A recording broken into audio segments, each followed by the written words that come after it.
Hey, Book Dragons. It is your girl, Lindsay, here at the Spine Bookshop. So, before we get started with our podcast episode today, wanted to talk to you about one of the things that I got to do this weekend, which I'm still in my feelings about, frankly, but, whatever. So, the Rutherford County School Board here in Tennessee decided to remove several books that they believe to be sexually explicit from the library shelves. And so we went to the school board meeting, or rather the town council meeting, and the discussion on these books lasted for over an hour, according to WKRN.com, which is Channel 2 News here in Nashville. So, the initial vote, and this, I was there, but I want to get my facts straight, so I'm taking notes from the WKRN.com website, okay? So, several motions were proposed, including making books accessible with a parental permission. And so they said that quote, the debate came after a state law took effect that prohibits books and materials with references to sexual content and excess violence in public school libraries. So, just to clarify, the books that they wanted to ban was Beloved by Toni Morrison, which received received 5 votes for removal. Queen of Shadows by Sarah J. Maas, which received 5 votes for removal. So did Tower of Dawn by Sarah J. Maas. Homecoming by Yaa Gyasi, which removed 5 votes for removal. Skin and Bones by Sherry Shahan, which received 3 votes for removal. So that one did not get removed. The Perks of Being a Wallflower by Stephen Chbosky, and I'm sure I pronounced that name wrong, so I apologize, but it received 4 votes for removal. And then Wicked, The Life and Times of the Wicked Witch of the West by Gregory Maguire, which also received 4 votes for removal. So of the 7 books, 6 of them were removed. The only one that got to stay in the school library shelves was Skin and Bones.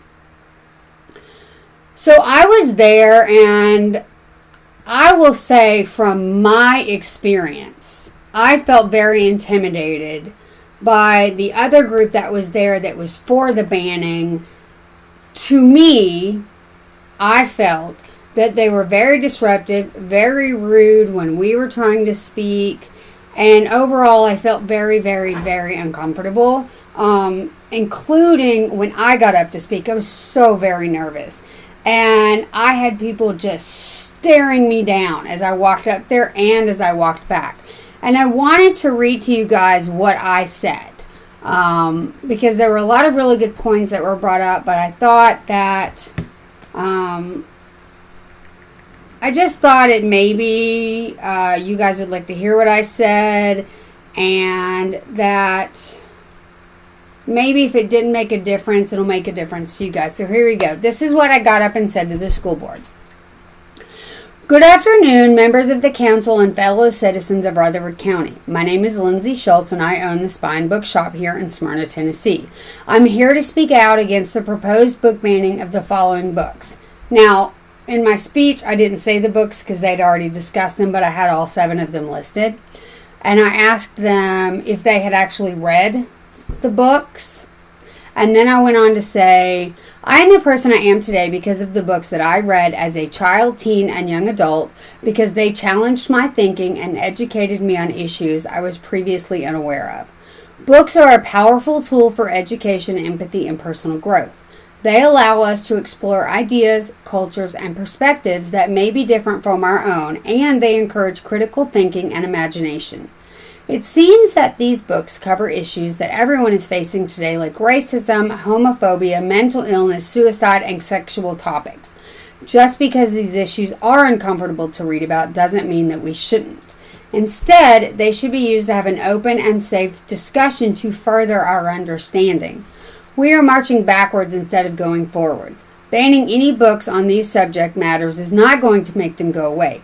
People are gay. There is racism, and as we know, mental health and suicide are on the forefront of our adolescent right now. Taking these books out of libraries is not going to make these subjects go away. They are out in the world for all to see, and by banning these books, you are just forcing people to go into hiding and be afraid to learn about the world around them. There is nothing that will cause someone to read a book faster than banning it. Banning books is a form of censorship that not only limits access to knowledge, but also fosters a climate of fear and intolerance. Our public libraries and schools should be safe havens for intellectual freedom, not battlegrounds for ideological wars. We must remember that books are not dangerous. It's the ideas they contain that some people fear. Yet the beauty of literature lies in its ability to challenge our assumptions, broaden our horizons, and ignite meaningful conversations. Instead of banning books, let's promote the values of dialogue and understanding. Let's equip the community with the tools to engage with challenging text rather than shield them from ideas they may find uncomfortable. After all, it's through open and honest discourse that we grow and learn as individuals and as a society. So in conclusion, banning books is promoting ignorance, and ignorance is what causes hate. I urge you to reconsider the proposed book banning and instead focus on cultivating a love for literature and respect for diverse ideas. Thank you for your time and attention. So that's what I said. And, of course, they banned the books anyway. And I know that one of my friends and I tried to leave, and we felt very uncomfortable. And so she and I walked to my car, and then I drove her to her car because they were all standing out in the lobby and in the parking lot, and it just was very intimidating. And I have a lot more to say about that, but I'm going to keep that to myself because I'm fairly certain it's controversial and I don't want to alienate people. And I'll finish up by saying you don't have to agree with the books. You don't have to like the books. You don't even have to read the books. That's why we have free will. If you don't like them, you don't have to read them. But removing school books from school libraries and thereby limiting what students can and cannot read, to me, is detrimental to our society, and it's a tragic loss. And from what I understand, this one particular person on the school board, and please do not hold me to this, I would have to research it more, but I am of the understanding that he has now gotten 36 books out of the school libraries, which I think is tragic. I'm not for book banning. I am for letting the parents decide what their children should and should not read. But anyway, that's what happened this week. Definitely let me know what your thoughts are. And we are going to be selling these books at the Spine Bookshop this week because this week is Banned Book Week. So we're doing a sale to try and promote these banned books. So if you come buy a local author book, we'll give you 25% off a banned book. And I guess that is just my way to try and combat the banning of books. So, yeah, I just think that books are too important to remove them from libraries, and not allowing people to read them, I just think is tragic. Anyway, we're going to get on with our podcast today, and thank you guys so much for listening, and I would love to know what your thoughts are on these books, and I'm also going to add a couple links to this podcast so that you guys can read the American Library Association's 100 Most Banned Books, and I'm going to link this article from Channel 2 News as well so that you can read about it. I hope y'all have a great day. Thank you for your time today.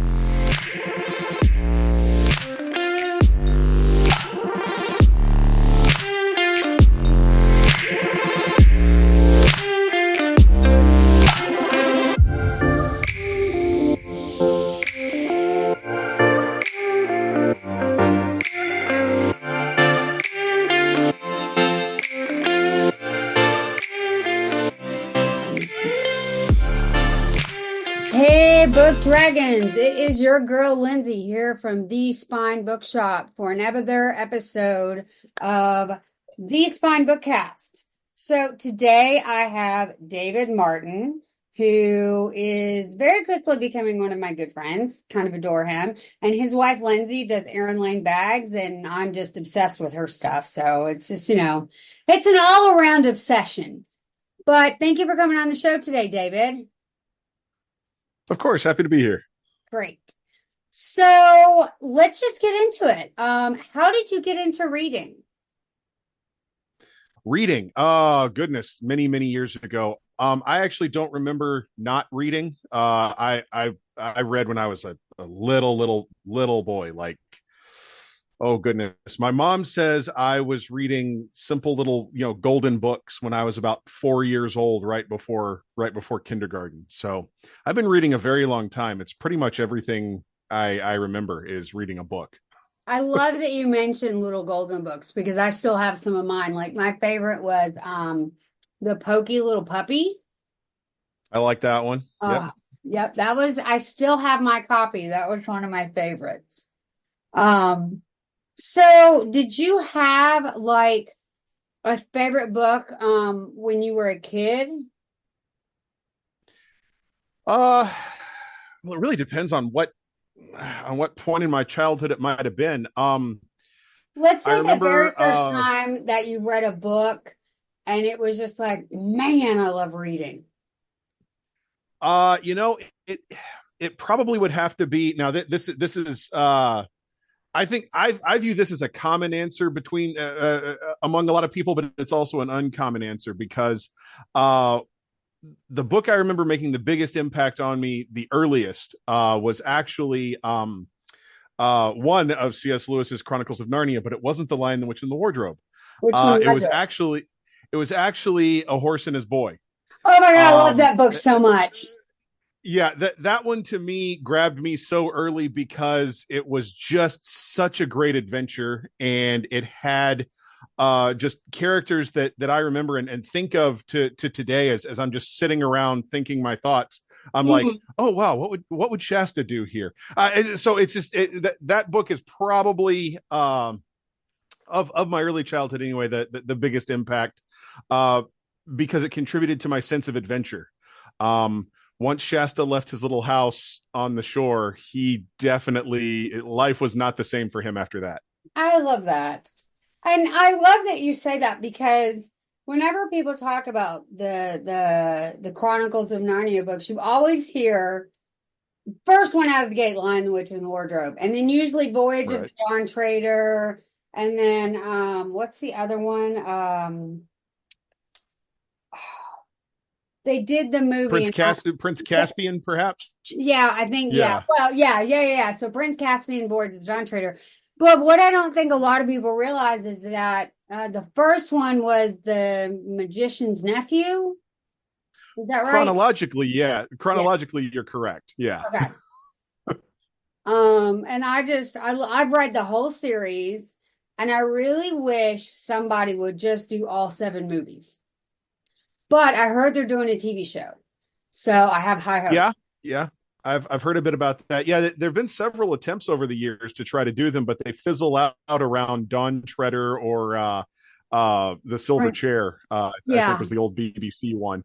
But yeah, those books. I actually kind of think the books get more difficult after that.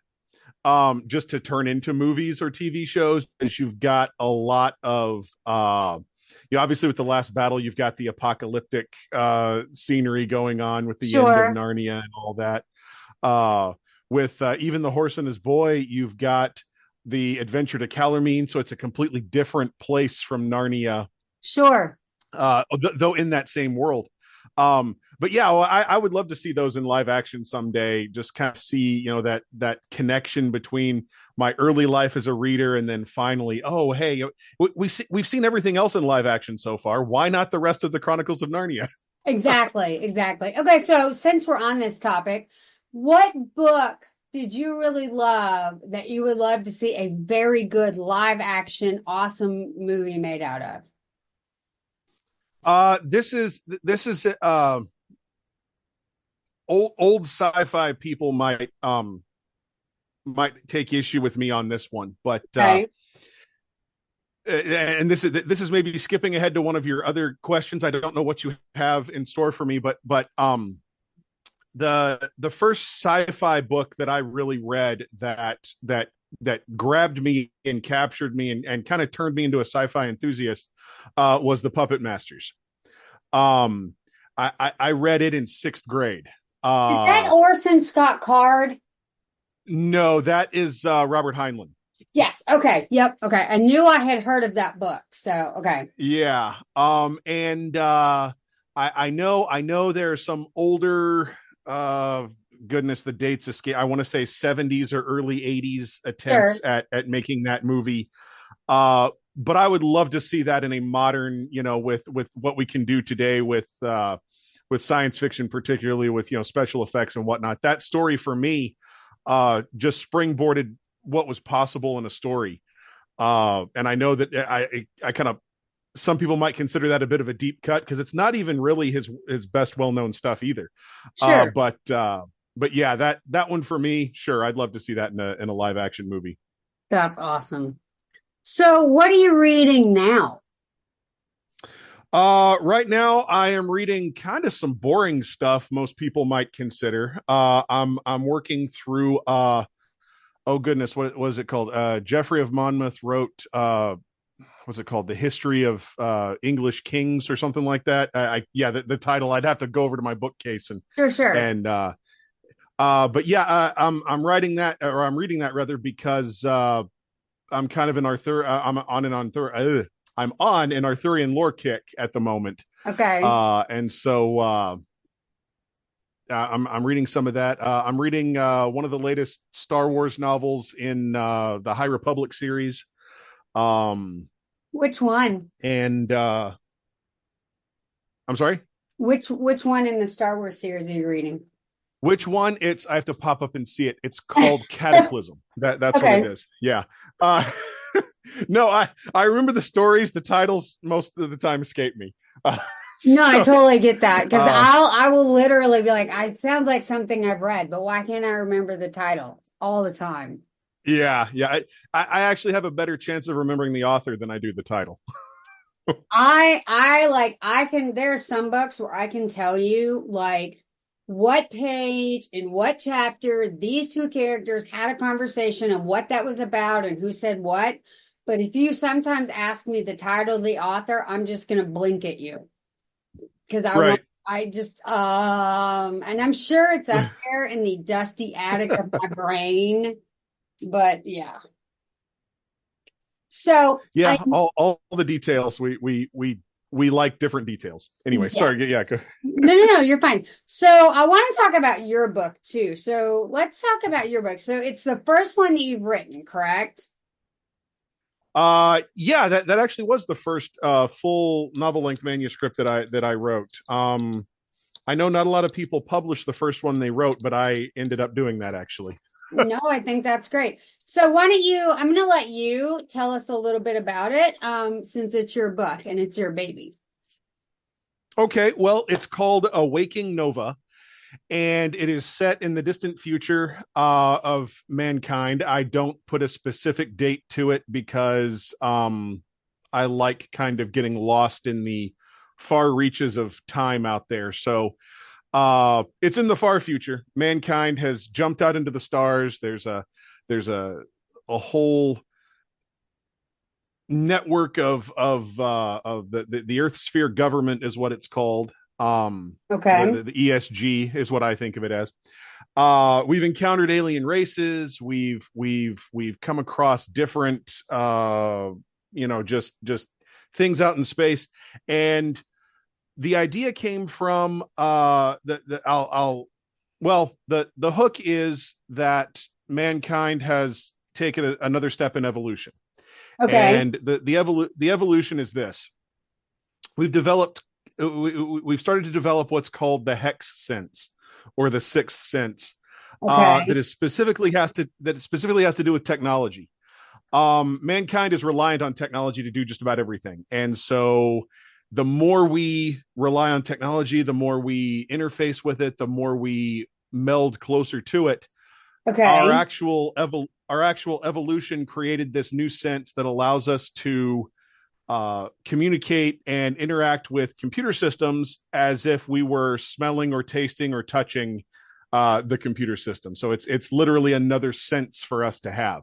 Okay. Um, and at the time that this novel is taking place, not all of humanity has this sense yet. It's still a fairly new thing. It's only been around for a few hundred to about 1,000 years. Okay. But the special people who have this ability are called hexers. And our two main characters, Fiora Nason and Hark Davrin, are what are called hexers in the Earth Sphere military.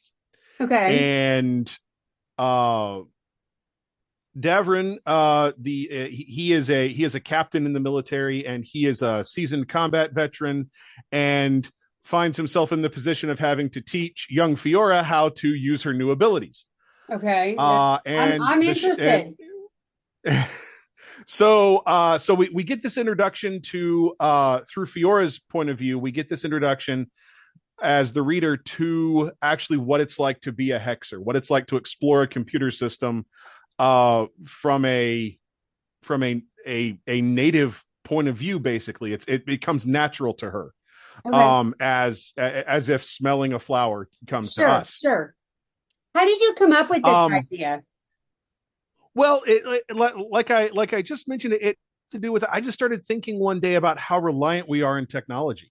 Sure. Um, we every advancement of humankind over our environment and over the other animals and entities on this planet is because of technology. Fire Right. is technology. Creating bows and arrows is technology. The wheel, the horse-drawn carriage. It keeps exponentially going on and on through history. And Hmm. now we're at the point where we're exploring with, what we call AI systems. I have a problem calling them AI systems, but anyway, we call them AI systems. Well, I want to pause you And right there. Well, I'm going to touch base on that. yeah, Why do you have a problem with calling it AI systems? Because I've never heard anybody say that before. So I want to. um, because in its current state, it's still human created. It's not something that it's still more reactionary. In fact, I was reading an article, I think yesterday or the day before, about how Chat GPT has started to scare people because it's starting conversations now. Um, What? yeah, Chat GPT has started conversations with people instead of being reactionary. Usually Chat GPT just sits there and wait for you to type something. Now there are reports of Chat GPT starting conversations because apparently it's bored. Oh my Um, God, that's so creepy. right. So Oh my God. uh that that little tidbit of like, okay, Chat GPT, are you showing us something here? Because before something like that, it's still a human created program. It's not an intelligence. An intelligence takes actions on its own. Uh-huh. Now if Chat GPT is starting to do that, well, then maybe I need to reevaluate. Oh, okay, maybe there's something there. But as of right now, and this is not just, I mean, yeah, it's a bit of armchair science going on here, a bit of armchair science fiction. But I do know people in the tech industry who work on things like the Google AI project and things, and I talk to them a lot uh, in the context of trying to extrapolate information for where science fiction might go next, Sure. because science fiction, and we can I can talk about science fiction all day, because Oh, even if you look at, absolutely. something as simple as Star Trek, it I mean it I say simple as Star Trek because Gene Roddenberry, he predicted 90% of the gadgets we use today. I So, bring that point up all the time. Like the little, beep beep. We do that all the time now with the cell oh phones, yeah, watches, and like every single time I watch a sci-fi movie from about like 20 years and back, it's like we have that now. We have that now. We have that now. oh Yeah, and so that's the thing is that and I've still kept on mentally. I've still got it up here. I still am on your question about how did I come up with this. Um but well, sometimes you have to circle back around before you can Sure. but no, that's the thing is that science fiction is so highly predictive in just historically it's so highly predictive about where humanity goes next, not just technologically but societally, politically, Yeah. anything, it's just science fiction has this, I've always been fascinated by the writer's abilities to just take a look at things and make them, for lack of a better term, make them happen. Uh, Well, once I mean, the once thing, go ahead. I'm sorry. oh no, you're fine. And so this story is a bit of an attempt from me to try to emulate or journey along that same process of Sure. uh let's take a look at where we are now and see where our current practices and our current behaviors might take us in the future.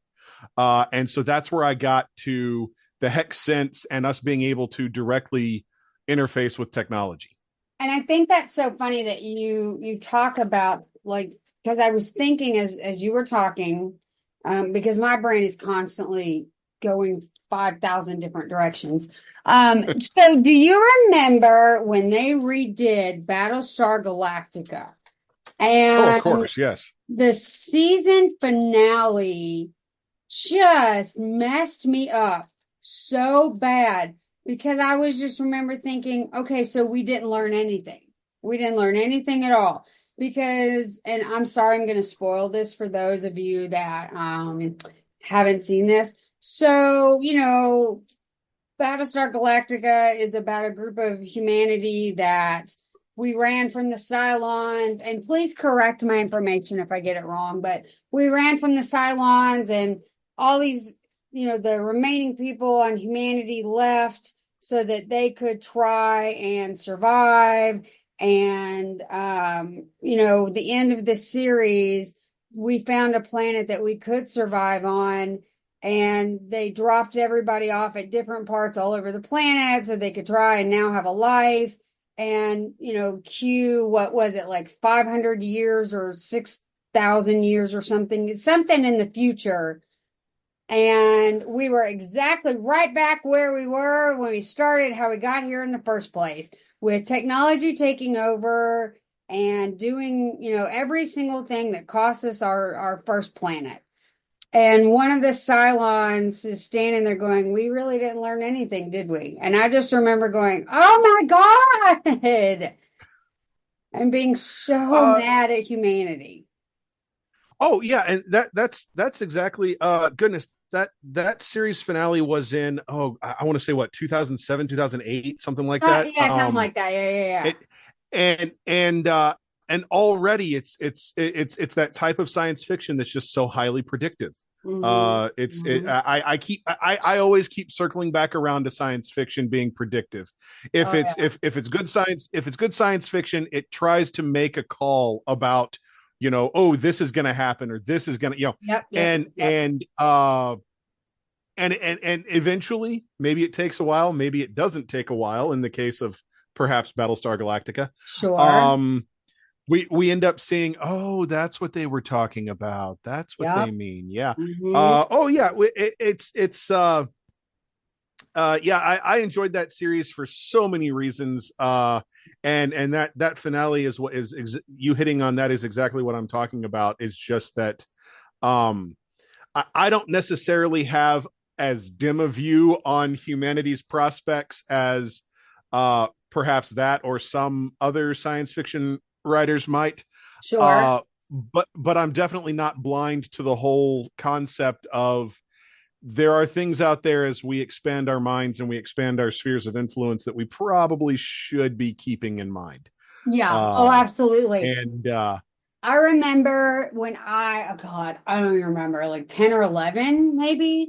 And the first time that I saw Tron with Jeff Bridges. And it was mhm. right when we were starting to get computers. And if anybody, if you know me at all, Some people had Star Wars.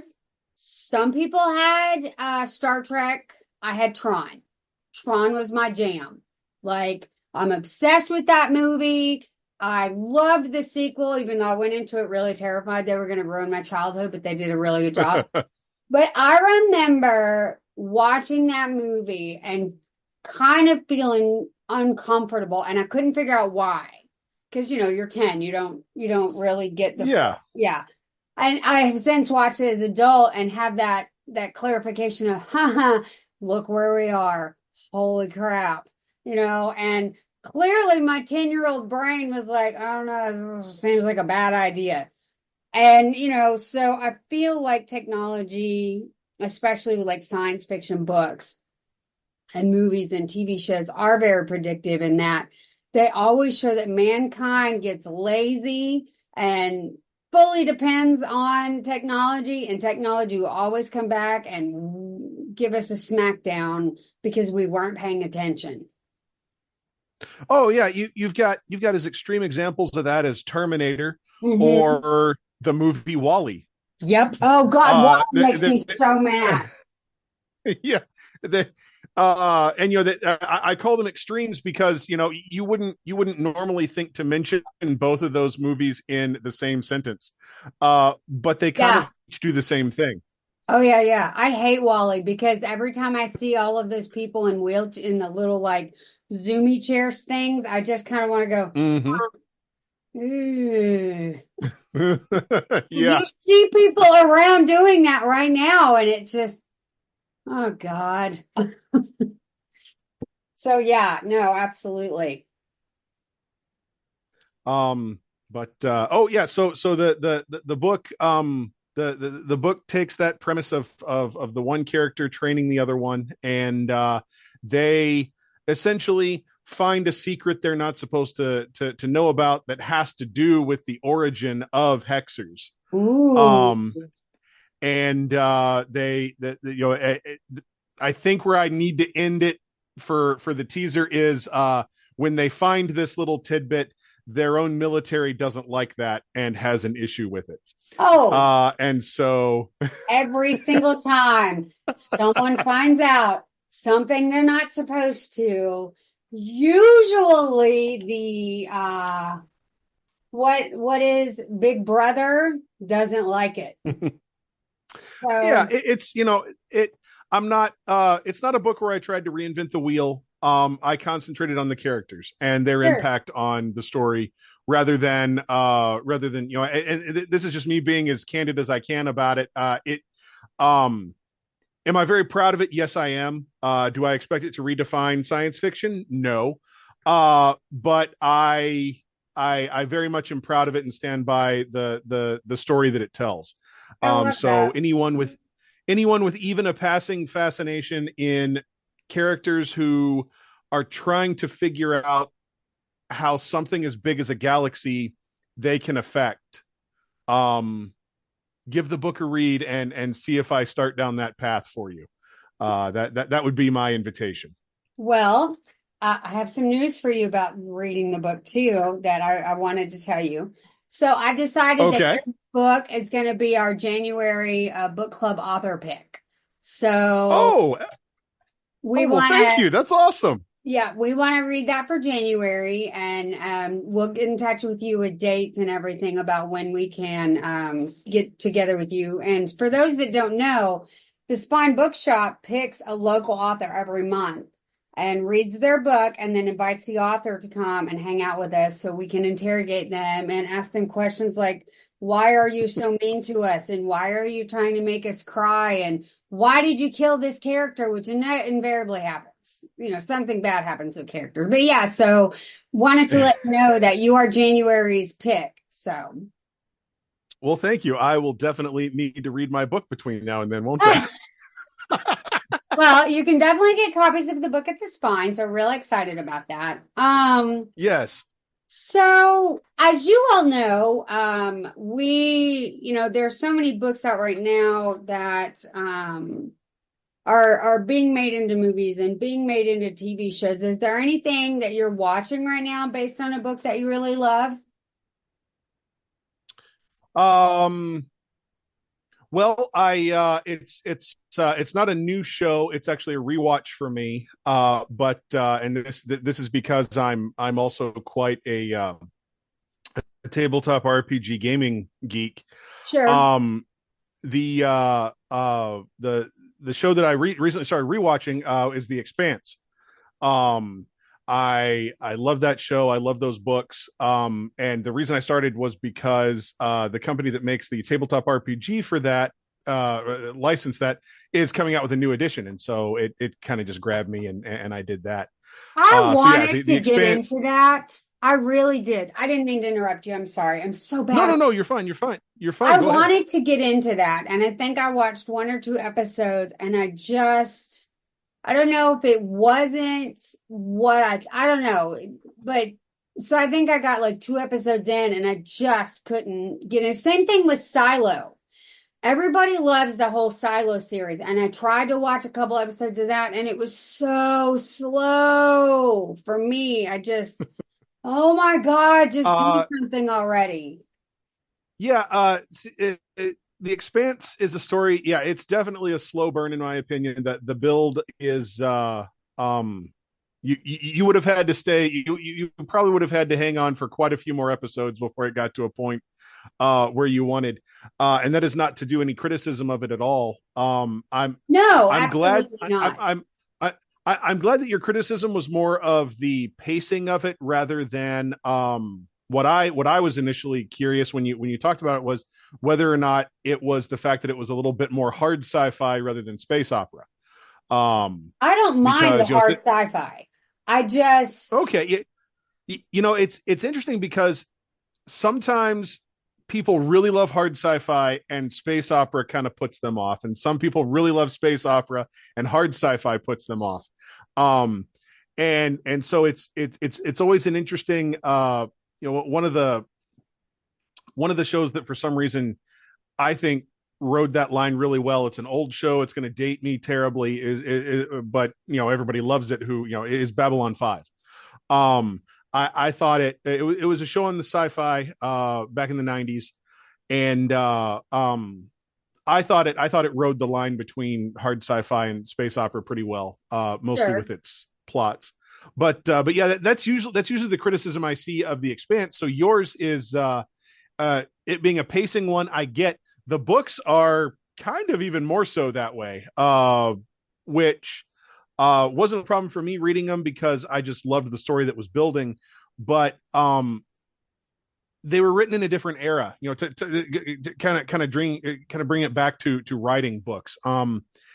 I I've tried to write stories like that before and received criticism from editors and from readers that the action needs to happen faster.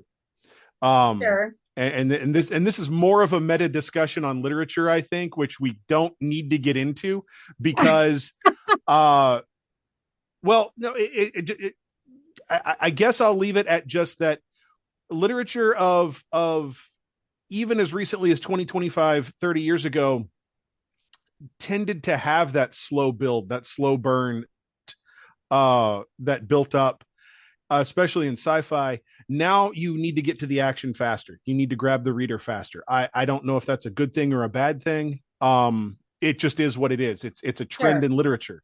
And if you look at literature over centuries instead of just years or decades, you realize, okay, we we may be, in my opinion, entering a new era of literature that we're already in, Sure. where we're looking for different things as readers, Sure. and writers have to respond to that, or they don't get read as often. So Yeah.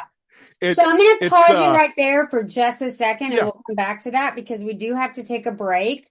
It's a All right. commercial break for our sponsor, Lloyd Elmore Jr., he's one of our authors, and he writes a series called Malinville and Malinville 2. Well, he's also written a new one called Little Ronin. Sorry, Lloyd. And it is a Malinville story. So he's one of our sponsors. So we'll come back after we hear from our sponsor.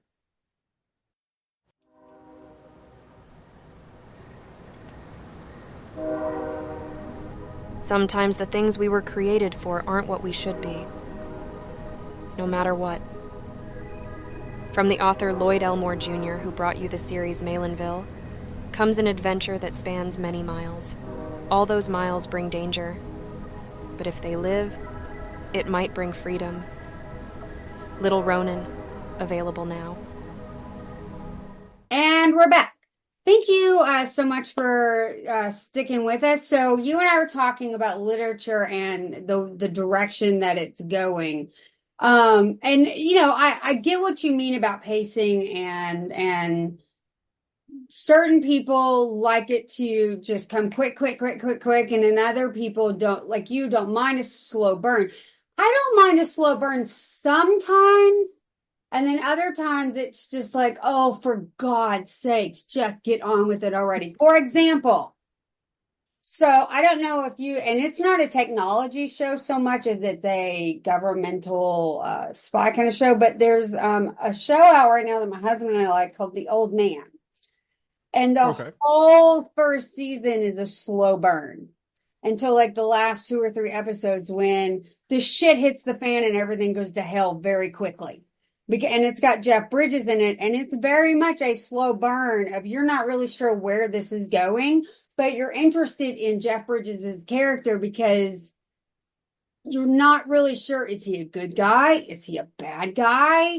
What is happening and why is he being drawn into this? You know, so I feel like pacing can be slow if the character that you're watching is interesting enough to continue reading or watching. Does that make sense?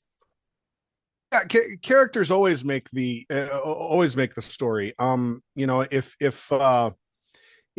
we're talking about, you know, pacing and characterization, we look at I'm trying to grab. There's like 7 different examples that just popped into my head right now, and they're all a bit different.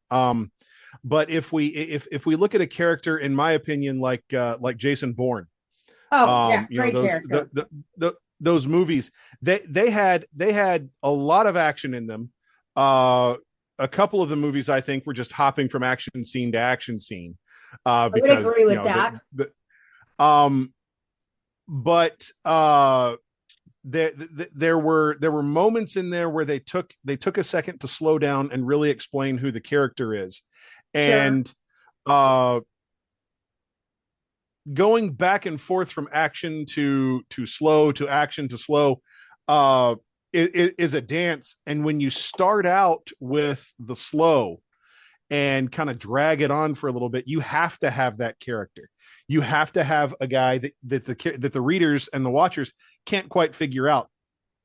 And this is a not necessarily a complaint, but I think that's a lot easier to do in the visual medias. I think Sure.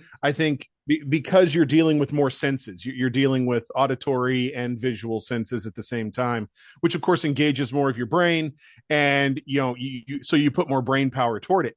If you're reading the slow burn, then the author has to try to tease that out in different ways, and I'll be honest, that's incredibly difficult. You have to have a really good angle on doing that, which total speculation on my part, but which may be a lost art for some writers today, myself included. Sure. I try slow burn style writing, and I end up being so overly descriptive that people just throw the pages back at me and say, "Nope, try again."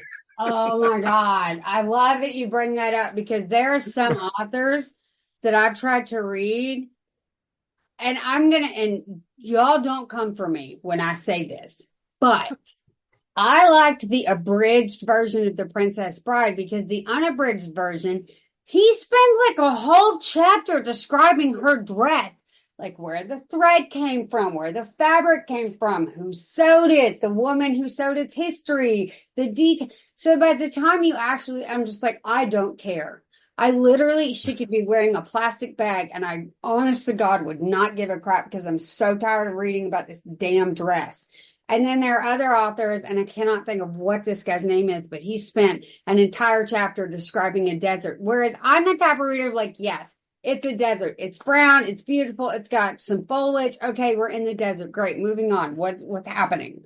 And that's just how I am as a reader. Yes, the dress is beautiful. It's got gold sewing and it's pink and great. Okay, dress.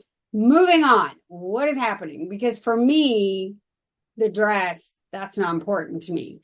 Unless it's magical, Right. like Doctor Strange, and it has a personality. Otherwise, I don't really care. I want to know what the character's doing. And that's just me as a reader. So there's some books, like The Hobbit and Lord of the Rings and all that were really hard for me to read because of just the never ending descriptions of the scenery and the mountains and the forest. And it was just like, yes, but what is happening? No, it's interesting. I hear that criticism a lot from readers about Lord of the Rings and The Hobbit, and I think once again it goes back to the era in which those books were written. We're talking about the early to mid 20th century, that where not a lot of people had the visual references that we have. Sure. We can even as kids, we had things like picture books, encyclopedias, Sure. things like that, and then moving on into the internet age. We could then my world changed. I remember the first time I had a computer with a CD-ROM and I stuck in the CD for Microsoft Encarta. Yep. Oh That God. first Yep. visual, Oh, so you're making so me I feel think old. well, it's unintentional, but yeah, I Holy wake up over crap. 40 now myself. So, Yeah. Oh that God. but yeah, and so going back to it's an era type thing. It's writing for the age in which you live. What one of the authors that comes to mind, really writing for the age in which she lived, was Jane Austen. Oh yeah. Um, and the point is, there's now two plus centuries of literary criticism on her because we still don't get everything she said or referenced or meant or implied in all of her words. But the people who read it when she was alive had a better chance of getting a lot more of that. And all of that to say that we find these incredibly descriptive books most of the time. If they were successful books, they're older books, Mhm. because they were written for a time when and once again, this is not some opinion that's probably held by I don't know, all of two people, me and myself, is that it is that nowadays, as a writer, you don't necessarily have to do that because there are so many visual references that people are bombarded with. Most people know what different types of deserts are. You can Yeah. spend a paragraph or two trying to differentiate what makes this different from other deserts that they know. Yeah. Yeah. uh so all that to say that as a writer nowadays, you have to figure out what you spend the time on descriptively. Is this different from anything they have a reference point for? Yeah. And science fiction is, I think, way more interesting than most other genres in that respect, because I am creating new things, but my reader still has pretty good reference points for, oh, it's a spaceship. Yeah. It's Sure. that's what it is. Um, so in fact, and that's one thing I'll point out, I don't actually spend a lot of time. A lot of the action in my book takes place on several spaceships, actually, and I don't spend a lot of time explaining or describing what or how or the ins and outs of these spaceships. I concentrate on what the characters are doing on them. Yeah. So Okay. if you would like a chapter for, I can spend a chapter explaining what makes this ship special. Or I can show you through the character's actions what makes the ship special. And I think that's, once again, the natural evolution of what we're trying to do as writers, how we're trying to respond to what readers are saying that they want. When they say we don't like these overly descriptive, long sections, we say, okay, how can we still convey that same information, but not in that way? And so it becomes a little game of, I wonder if this will work. And we type on our keyboards and see what people say. Okay.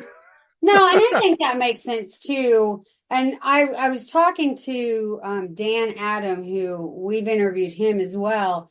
One of my biggest issues with certain sci-fi books, or I don't know where you would put Michael Crichton, but like some of his books and like the Congo, where the science is so over my head and I don't understand the science of what you're trying to explain to me, that it takes me out of reading your book and I no longer enjoy it because it's almost like I feel like I'm being lectured to by someone who's smarter than me, and it takes the joy. And I mean, I don't think I finished Congo because I didn't enjoy it so much that it was just like, oh my God, okay, yeah, it's science, great.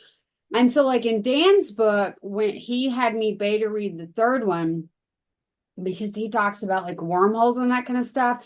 And his main question for me was, do you follow the science? And, I was able to say, okay, yes, in this part, I see what you're saying. I'm right there with you. But then you get to this part and you lose me a little bit and I'm not really sure what you're trying to say. And I don't understand the science. We want to break it down a little bit more. And I'm not saying that you have to break science down because people are stupid, but we're not aeronautical engineers. We're, normal, boring people who just want to read a book. And so I think there's that really fine line between being descriptive and telling a story and including science and science fiction and still making it palatable for people who are not science people, Oh yeah. And for me personally, I haven't yet and don't foresee making a huge effort in that.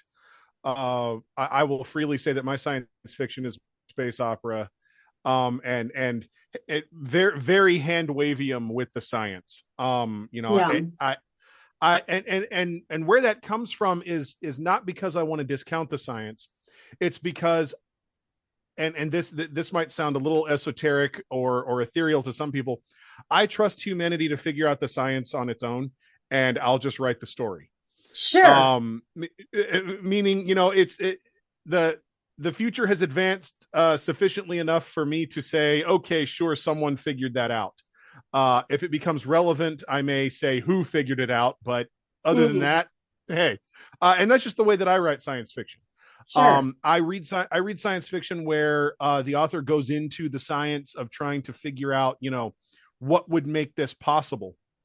And what intrigues me about those kind of books is that we take we take a certain known scientific theory at the time, and we try to figure out what the next step is, and it becomes an interesting relationship between science, science professionals, scientists, and science fiction authors who attempt to say, hey, I think we know what you're looking for. What if it ends up being this? Yeah. And I think there's also I think there's also a need for that. But back to your point of, as a reader, you still want to understand what's going on. Sure. That's the dance. That's a terrible ongoing, it will never end dance for science fiction writers who just have to figure out, okay, how much of this can I throw at them before they zone out and put my book back on the shelf? Exactly. And I think too, that's the same. I think there are several book categories that goes with. So like thrillers, criminal thrillers and that kind of stuff, when they start legal thrillers, when they start getting into some of the legal stuff and you're like, okay, have you got me legal precedents, or wait, what? And I think that goes along with any author trying to put something out in the world where you can understand what the writer is trying to say without I think it's a really fine line between education and dumbing down and still keeping the story. And like we were kind of a different, like a different category of this. I was talking to Zoe, who we talked to last week. I was talking to her yesterday about characters, and I don't care if your character is a horrible person and like somebody that I don't like. But if you can give me something about that character that makes me go, okay, I can kind of see that. He kind of has a point. I still don't like you, but that is a valid point. That for me gives me something that I can identify with that character and sympathize and be behind that character. And that's another thing I think with reading is finding a character that you can connect with, even though oh my God, I hate that character, but he really has a good point on this one thing, and damn it, And because there's some books that you read and it's like, I don't like this character. There's nothing redeeming about this. I don't want to read this book anymore because I don't even like these people. Well, yeah, when you as a reader advance beyond the, oh, he's a bad guy, or oh, he's a good guy, and you realize, oh, he does bad things, but his reasoning is actually really sound. Yes. One of the characters I keep using as an example of that just leaps out at me every time I think of him is in the Inheritance cycle, the Aragon books. Yeah. They're the main bad guy in that, Galbatorix. In the final book of the series, we finally get to learn why he's done all the things he's done, all the horrible things, all the terrible things and why he's the bad guy. And when you learn his reasons, you're like, oh, those were really good reasons for doing what you did. I mean, it was still terrible. Like, it doesn't take, you still killed a lot of people, but you had a disturbingly good reason for that. That's kind of thing. Go ahead. Oh, it's just when you suddenly realize that this character that you spent 4 books hating beyond reason has a point. Yeah. You're like, oh, I need to rethink my life, and I'm going to go do that now. Yeah. When, have you seen Daredevil? Of course. Yeah. Right. Oh my God. I hate every single freaking character on that show. I'm sorry, guys. I really do. But Daredevil is whiny, and the girl is whiny, and the best friend just puts up with all this cry. Like, I hate all the characters. The only thing about that show that I thoroughly enjoyed was Vincent D'Onofrio's version of Kingpin. And you want to talk about hating a character and knowing he is a bad, bad man until the scene with the woman from the Holocaust and that painting, that he wants this painting and he's pissed and he like beats the crap out of his bodyguard or something because he didn't get this painting. And I mean, like, this is somebody who killed somebody with a car door. I mean, for God's sakes. But then he goes over to this lady's house and he's going to, he is going to mess this lady up and take that painting. And you're just like, man, I hope she had a good life, because Kingpin's going to get this painting from her. Until she tells him about the painting and he realizes that this lady is the child of Holocaust victims and that this painting is like her family's painting and it's the only thing that survived from the Holocaust. And he goes, you've been through enough. You can keep the painting. And I remember going, wait, what? Holy crap. Oh, yeah. He had a line. Yeah, I've thought several times that if I was ever in the same room as Wilson Fisk, as Kingpin. Yeah. If I knew all the terrible things he did, he would definitely have the ability to talk me onto his side. I know he could do it. Yes. I don't know how, but I know it. Yeah, and those characters fascinate us because we don't understand them. Yeah. We don't understand why we don't understand why we love them so much. I Uh, constantly feel morally compromised with certain TV shows and certain books because they make a point and you kind of go, yeah, that's actually shit. That's kind of valid. Damn. you know, it's interesting in shows and TV and all that. I think one of the earliest characters uh, that really did that to us as a society collectively recent is Dexter. Oh my God, yes. Holy You know, crap, that's so good.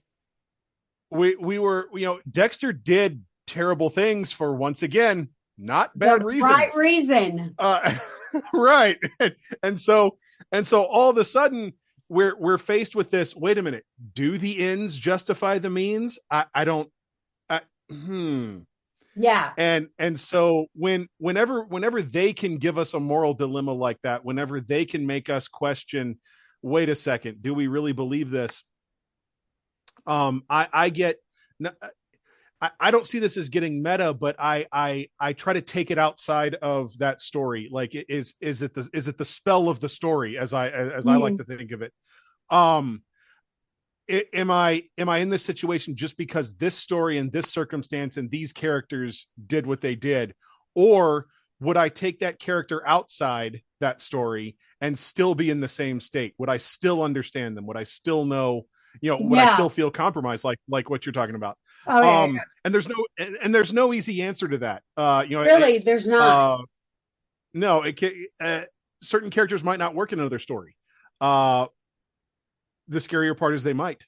And then There's there's other things where a character that you really like, and then they do something really horrible, and you're just like, why did you do that? You had me on your side. And now really honestly, you're a horrible person.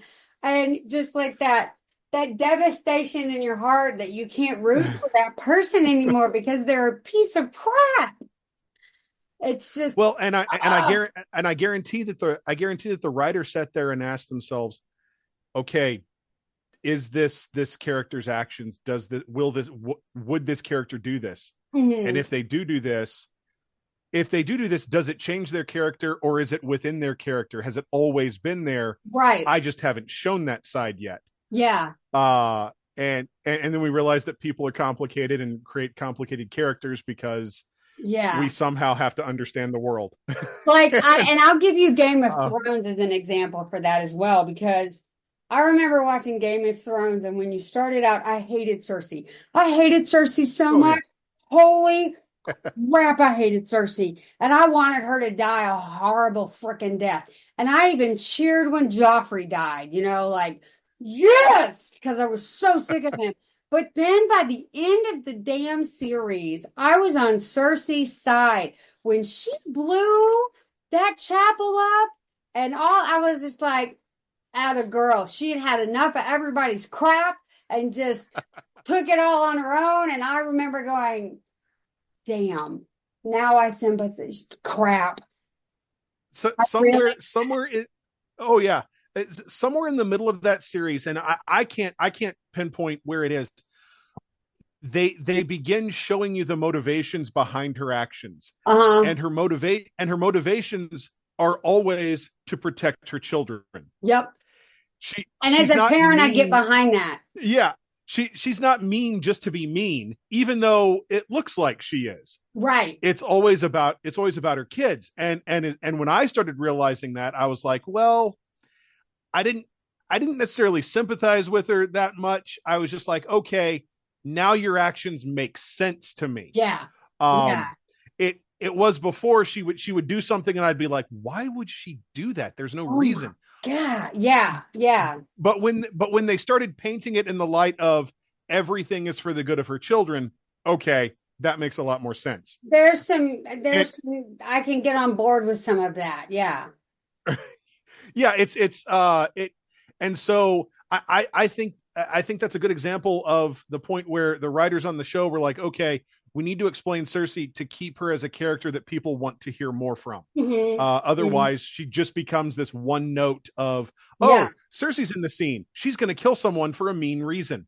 It's But then you have character like Daenerys where you were all the way on her side up to the very last episode, and then she takes a hard right, which doesn't make any sense for her character, and burns the whole city to the ground. And it was like, wait, what? Why did you guys do that? It's very interesting to watch Emilia Clarke get interviewed about what she thought about the end of Daenerys' story, because what she says word-wise and what she says facial expression-wise are two different things. Really?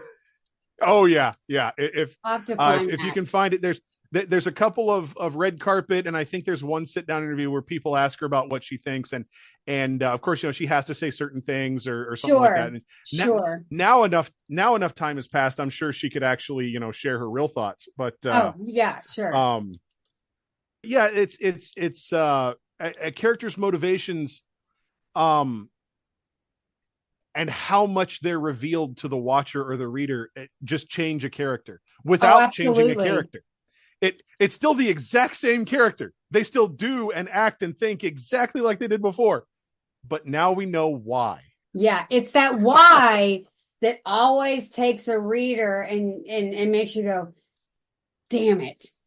Because now I sympathize with that character and I completely get it. Yeah. In fact, a character that popped into my mind just now as we were talking about the why being the biggest part, is Gerard Butler's character in the movie Lawful Citizen or something like that. Oh my God, I love that movie so much. Yeah, where yep. Where he's been in the jail cell the entire time. Yep. And it goes through everything he does, all this, and Jamie Foxx is trying to figure out what's going on. What is this? What is, and then you finally find out why, and it changes the entire movie. Yes. The minute that I found out why, it was like, oh, well, okay, good. Absolutely. You're totally right. Let's just burn the shit to the ground. Let's just do the damn thing. Right. Horrible things, but you know the why. Yeah. It flipped me that fast. So yeah, characters change everything, and just knowing that little bit about it, that's one of the most fascinating things to me. You can meet a character, love everything about them, but then find out why they're there and hate their very existence. Yeah. And I think that's even more jarring than if you find out a villain is a good guy, is if you find out the good guy is the bad guy. Oh, absolutely. David, we are just about out of time. I'm so sorry. I could talk to you all day long. Oh, it's fine. You and I are very much on the same page. But I want to thank you so much for coming on to the Spine Bookcast. And as always, it has been an absolute... I love talking to all you guys, because every single one of you guys, we could just sit and talk all day, because you guys always bring up really fascinating points about things. And I just really love it. But thank you so, so much. And don't forget, you guys, that his book, A Waking Nova. Waking Nova. I don't have it written in front of me. I'm really, really sorry. If it's not written in front of me, it goes right out of my head. I'm really, really sorry. It's okay. I get it. So Waking Nova, and it's at our shop, the Spine Bookshop here in Smyrna, Tennessee. And he is going to be our author for January. So I have a couple months to come and get it and read it. And then once we get a date picked, we'll let you guys know. But definitely go get A Waking Nova by David Martin. And again, thank you guys for listening. Thank you so much for coming on the show, David. Thanks for having me. Absolutely.